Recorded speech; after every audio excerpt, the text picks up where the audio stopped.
Hi everyone. Not sure if this is the right sub as it came up when I searched about insomnia, but I feel like I should tell this here, because I don't think anyone else would believe me if I posted it anywhere else. Anyway, my posting this all started with my weird neighbor. He moved in next to me a couple of months ago, and has mostly been a shut-in. I've only seen him a few times, and he creeps me out every time. The first time I ever met him was when he moved in. He looked relatively normal, albeit a little sweaty and dirty, and gave me this strange look as I walked up to greet him. "Hi, welcome. It's really nice to meet you. I look forward to seeing you more." He turned around, smiling widely. "Have you heard of him?" "Of who?" He looked at me like I was speaking a different language, before bowing his head almost reverently and gasping the next words like a chant. "Him. He who speaks the gruesome words in prayer, who gives dire sermons in the abhorrent. He shows us the way in the revolting and paints the horrific in unholy murals." His eyes twinkle with every word, body shaking with rising intensity as he grabbed my shoulders and pulled me close, whispering hoarsely into my ear. "He guides us in what is unnatural and teaches us to be his children. You'll know him soon." With this, he laughed huskily, shoulders shaking as he shuffled away into his house. Ever since then, every night, I can hear him laughing and whispering through the walls. He thumps his hands against the walls and the floor and screams. I can hear someone else talking. It's not as clear, though more like a deep murmur than the high-pitched warbling voice of my neighbor. I've tried to research about whatever he was talking about when I met him, but nothing has ever came up. In all of my searching, only one result had ever came up: writings and reports from someone called Detective W. I've skim-read it, but one passage really stood out to me. It was someone else who W reported on, someone who also obsessed over he, who shows us in the way in the revolting whatever that meant. She kept chanting over and over about him. She has devolved into being locked into her room, stamping the floor, shouting about how he will save her. She has made a large dent into the walls of her room, where she repeatedly smashes her head, and when eventually she started bleeding, she would rub the blood into strange sigils on the ground, and roll around in them, while crying hysterically, as we saw in the final inspection into the room,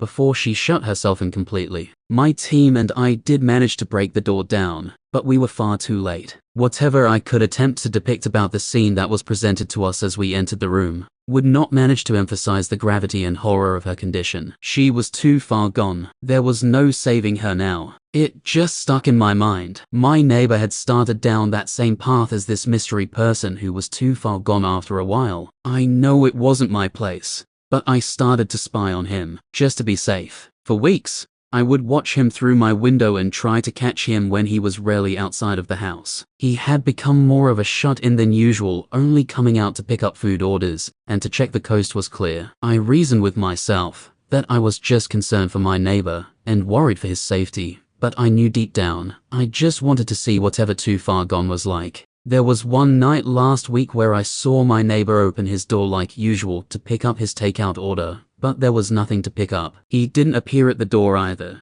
just quickly unlocked the door and then ran out, leaving it swaying gently in the breeze of the night. I tried to fight my rising curiosity, but I felt my legs move to creep to his front door. Before I could reason with myself any further, opening his door slowly, I called out my neighbor's name with no response. The stench of rotting food hit my nose in a damp waft. His house was in seeming disrepair. Dark stains on the floor and walls, rotten food smothered into the carpet and piled up high on the counters, and dishes and other decorations smashed into the walls, gathering into piles in the floor. It looked like he had been robbed. I began to think that he wasn't home, but then I heard a shuddered, faint sob from one of the rooms upstairs. Moving up the stairs quietly, careful to dodge the piled up trash and mysterious damp stains, I came to the hallway lime-lit in crimson. Red light seemed to be streaming through a sliver in the door frame of the room the sob came from. All I could hear was hushed breathing and uncontrollable sobs from whoever was in the room, followed by silence. I had to look closer. Through a sliver in the door frame,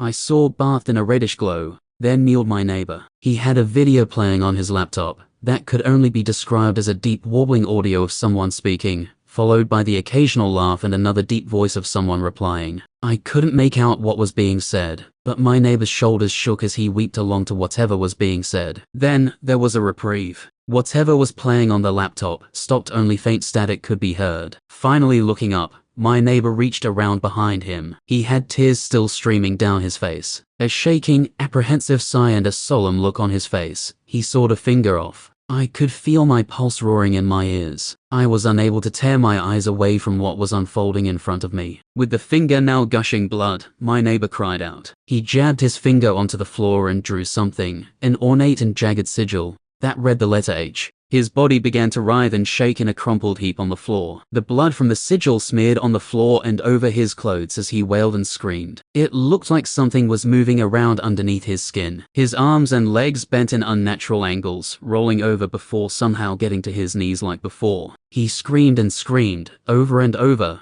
horrific wailing filling the room before finally it all stopped. His body stayed there, in that kneel, until his eyes rolled back and his mouth opened to an unnatural degree. Red, viscous liquid flooded from his eyes, nose and down his chin as a loud, booming voice came out of him like a speaker.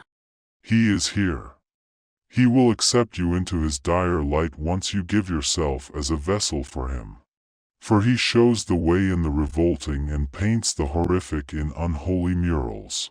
My neighbor clamped his mouth shut before his neck bent into an unnatural angle to face me, looking me directly in the eyes. His bones creaked and moaned as they bent his legs and arms. He went from kneeling to galloping unsteadily towards me in a split second, leaving me no time to react. He jumped towards me, screeching as he managed to grab one of my ankles in my mad dash away from him, as he dragged me into his room. I got a good look at his face up close as he loomed over me. The red liquid from earlier had dried on his cheeks and his chin, but still dripped from his eyes. His eyes had completely clouded over, with the H sigil being seemingly burned into his forehead now. He grabbed my shoulders with shaking hands as he raised what was left of his finger to my forehead. I squeezed my eyes shut, unable to move, frozen in fear. He drew the sigil on my forehead before bowing his head to whisper in my ear.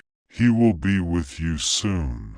He then passed out suddenly, landing suddenly on the floor next to me. I ran out of that house as fast as my legs would allow. Luckily, none of my other neighbors saw me in that state. I don't care what happens to my neighbor at this point. I didn't even close the door behind me as I ran to my bathroom to scrub the sigil off of my forehead. I had 5 showers in a row since then, and I shower twice daily and scrub my face until it's red. It's been a few weeks since then, and I've been having crazy dreams every night ever since. It starts off normal, then morphs into this face. It looks so uncanny. It has black eyes far too big for its face, and a wide smile with a few too many teeth that stretches its face so far the skin tears. I don't sleep much now, and I haven't been going to work recently because of these dreams. I've started to research if other people see this face as much as I do, but nothing. I think I'm going crazy. Whenever it's quiet in my house now, I feel like I can hear someone or something walking around downstairs and creeping up the stairs. Every time I open my door and check,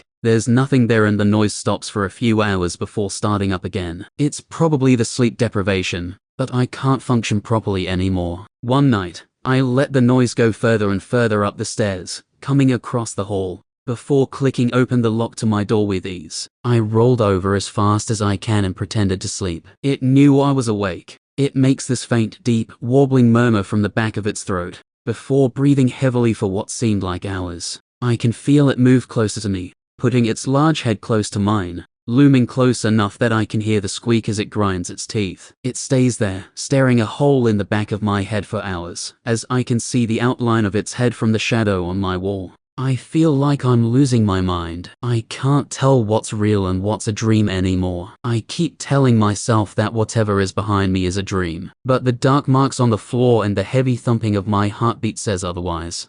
He's here for me.